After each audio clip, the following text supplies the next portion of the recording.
Hi, I wanted to comment about the elections in Egypt and how the Muslim Brotherhood did well, and people see that as Muslim Brotherhood is going to implement Sharia law.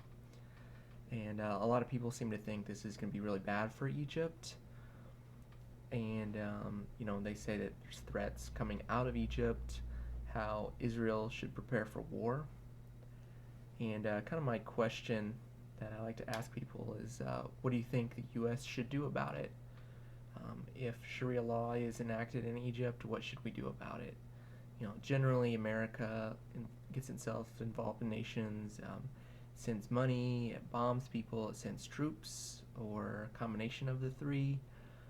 Right now, we send money to Egypt, and we have troops stationed in Egypt.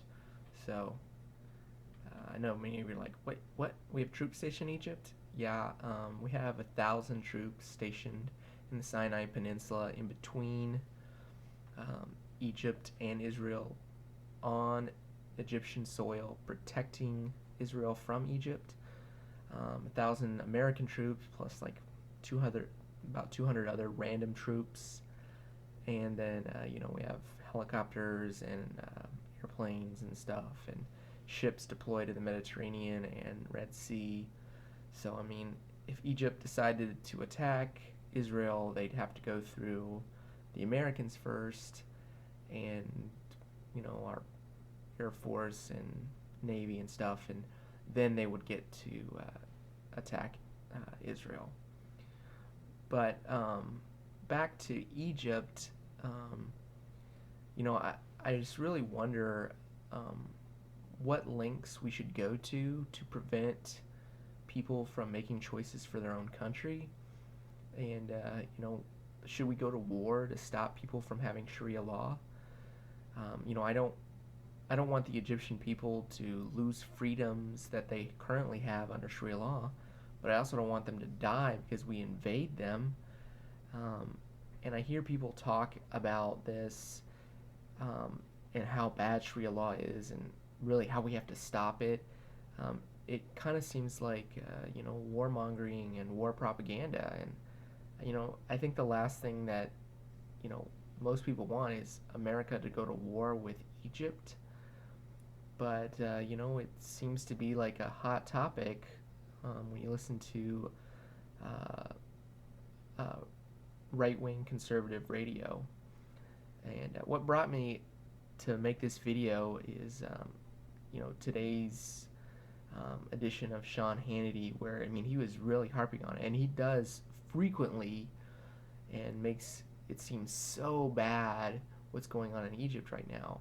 Um, you know, I don't like demagoguery on either side. I don't like it when people on the left say, like, what's the greatest thing ever in Egypt? That democracy is naturally free spreading. And I don't like people on the right say, oh, we have a new enemy in the region. This is terrible. I don't like either of those positions because I think the Egyptian people made a decision for themselves. And, we can go forward with that without thinking it's, the greatest thing ever, or without saying the sky is falling. I'd like to call in sometimes to Hannity's show and comment, but his screeners, they do not let you on if you disagree with Hannity and you know what you're talking about. They will only let you on if you agree with Hannity or if you have half a brain. I mean, if you have a point to make and you disagree with Hannity, they will not let you on. It's like I hear people over and over disagree with him, and they just make the worst points ever. I mean, it just sounds crazy. I mean, I guess it's not as bad as O'Reilly. He would let you on the air, but he ran on like a 30-second tape delay.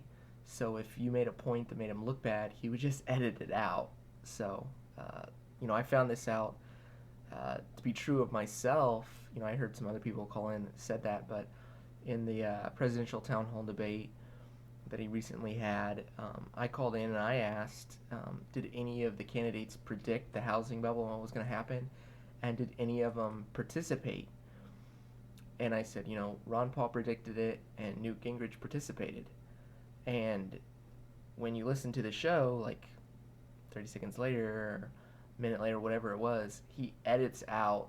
As soon as I say Ron Paul, he edits out what I say. So it's kind of interesting sometimes uh, how it's the no spin zone, but they edit it so it makes them look the best. So yeah, that's the end of my video.